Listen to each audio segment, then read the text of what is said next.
Welcome. In this video I'm going to be taking a look at this Eastvolt 3-in-1 rivet nut tool. So this was provided to me by the distributor, but they're not compensating me for this video and they're not reviewing it before I post it. If you find this video helpful and you want to purchase one of these, I'll put a link to it in the description, and if you use that link it helps me out a little bit and doesn't cost you anything extra. So let's get this open.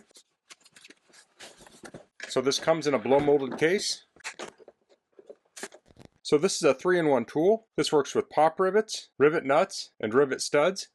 So it does come with some samples. These are M6x1. So here we have the rivet nut, we have the stud, and we have the pop rivets. So it does have a manual here. You can pause and read through that. It talks about swapping out the mandrels. So it comes with some different tools to do that. And here we can see the different sizes it supports. So it's going to support the rivet studs of M5, M6, and M8, and the rivet nuts of M3, M4, M5, M6, M8, and M10. Then it also has adapters for pop rivets. This looks like 2.4, 3.2, 4.0, and 6.4, and those come installed on one of the wrenches. So here we have the tool itself. So it has a pop rivet adapter in it already. So this opens up to get your leverage. This is made of bent metal. It looks maybe about an 1/8 inch. We have kind of rubberized plastic for the handles. So I'm going to swap this out for the M6, and I want I think the male mandrel, probably this one maybe. Yes, this one looks correct. So I want to take this off. That will use this tool. It's already loose. So I'll unthread this. So now I'll take the mandrel off. So I'm going to loosen this up. And this is reverse thread. So we have the top, bottom, and I'm taking the middle nut out. So now this is going to thread in. It says M6 on it. Tighten that down. Now I'll take the cover here. That will slip over. And I'll tighten it down with the wrench. Then this will screw on the top. And that will use this wrench. So now when I open this up, you can see this extends. Then when I pull it, it retracts. We can turn this to turn the screw. So let me get a rivet nut here.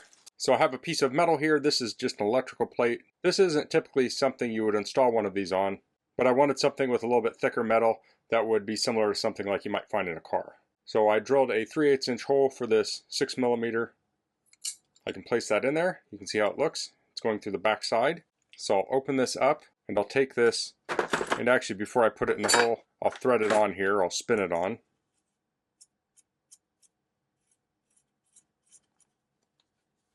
So I have that on all the way. I'll place this in the hole like so. Then I'll squeeze this. Now I really should have pressure against it, but I kind of want to show both sides. Maybe I can get it started. There we go. So I kind of got it started there. So I'll squeeze this.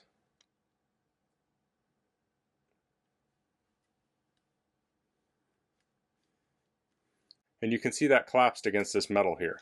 So now to remove this, I can just spin this here and it will back that out. So now we can drive an M6 screw in here and it's going to be held secure. And here's an M6 screw, so you can see that can thread right in there. So that was a super easy way to add threads to a piece of sheet metal. Now you can also use this to add studs. So for that you'd use the female grommet and do the same procedure, and that would pull it out on the back here and you'd have a stud sticking out of this plate. So a reason you might want to use one of these instead of one of these, if you had this here, say this enclosure you wanted to seal against water. With this it'd be harder to seal. With this you could compress it down and you could put some kind of a sealant on the back side and they would just have the stud sticking out. Let's take a look at one of these female mandrels here. So here we have the female mandrel. So it's the same kind of thing. You would thread this on, but let me just swap this out and we'll try it out. Now when you're loosening this, here it will spin. You can see the knob here has these two parts. You want to fit them inside of the handle here. So when we take this off, this doesn't spin. So the female mandrel is going to fit in here the same way. Put the cover on. Then we want to install the collar from the same size of the regular rib nut. So we'll thread this in, place this in the hole, and we'll tighten it down.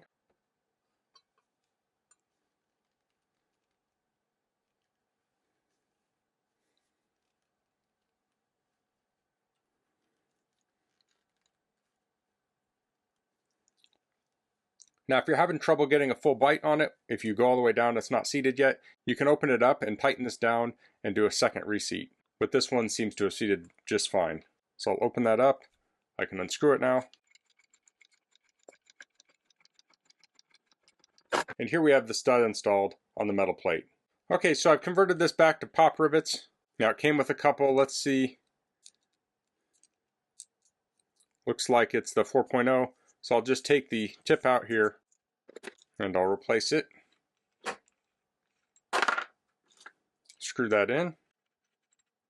Now the handle's closed here, so this is not going to fit in here. So I can open it up and that will fit in and it will grab. So you'd want to drill a hole in, say, 2 pieces of sheet metal that you want to hold together, and you place the rivet in there. We'll pull on this and you can see this will bulge up at the end. And that will hold the 2 pieces of metal together. Pull it apart, we can pull again, and we want to pull until this snaps.